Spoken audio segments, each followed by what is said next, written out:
ఈరోజు మనము multiplication trick, చాలా సింపుల్ ట్రిక్ అన్నమాట ఇది. ఆ ట్రిక్ ఎలా ఉంటుందో చూద్దాం మనం. ఫర్ ఎగ్జాంపుల్ 7 ఇంటూ 7ని ఎలా మల్టిప్లై చేయాలి. సో మనకి 7కి దగ్గరగా ఉండే అంకె ఏది అంటే మనకి 7 ప్లస్ 3 ఈజ్ ఈక్వల్ టు 10 కదా. సో కాబట్టి మనకి 7 ఇంటూ 7 కాబట్టి 7ని 2 టైమ్స్ రాసుకున్నాను. సో ఇది దగ్గరగా ఉండేది 3. సో ఇక్కడ కూడా 3 తీసుకున్నాను అనమాట. సో ఇప్పుడు ఏం చేస్తానంటే 3 ఇంటూ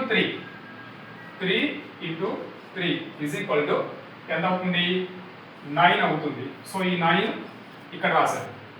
నెక్స్ట్ ఈ 7లో నుంచి ఈ 3 మైనస్ చేస్తాను. 7 నుంచి 3 మైనస్ చేస్తే మనకి 4 వస్తుంది.